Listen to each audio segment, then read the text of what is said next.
Les derniers préparatifs sont en cours sur la base de lancement de Jiuquan, dans le nord-ouest de la Chine, d'où 3 taïkonautes s'apprêtent à décoller à bord du vaisseau Shenzhou 12.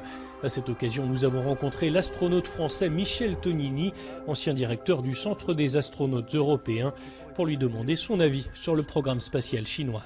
C'est un programme qui fonctionne très bien, qui correspond à un programme simple avec une fusée qu'ils ont développée eux-mêmes, la fusée Longue Marche.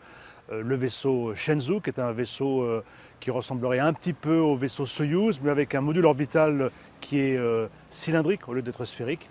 Et jusqu'à aujourd'hui, c'est la seule agence spatiale qui a eu 0 accident. Donc les Chinois approchent l'espace de façon lente, mais avec l'objectif de sécurité en numéro 1. Michel Tonini est un fervent défenseur de la coopération spatiale internationale.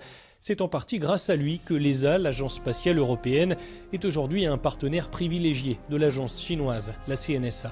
On a débuté cette coopération, ça a commencé très lentement. Aujourd'hui, cette coopération correspond concrètement à des astronautes européens qui vont s'entraîner dans le centre des taïkonautes chinois au nord de Pékin, et pendant 15 jours, tous les 6 mois ou tous les ans, et réciproquement, les taïkonautes viennent s'entraîner à Cologne sur notre centre d'entraînement. Donc on a au début une coopération au niveau de l'entraînement qui débouchera peut-être un jour sur le vol d'un astronaute européen sur une station spatiale chinoise, et c'est la raison pour laquelle déjà quelques astronautes européens parlent le chinois.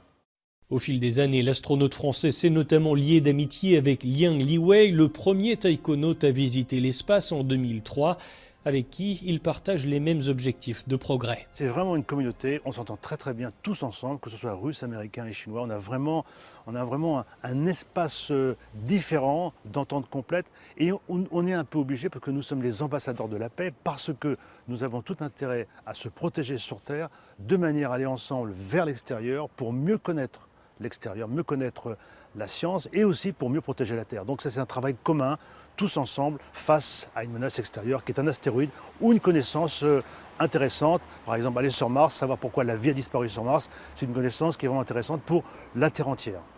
Le vaisseau habité Shenzhou 12 et sa fusée porteuse Longue Marche 2F sont sur le site de lancement. Place au contrôle de fonctionnement avant le décollage des 3 taïkonautes. Ils resteront 3 mois dans l'espace. Cyril Fourneris, CGTN, Paris.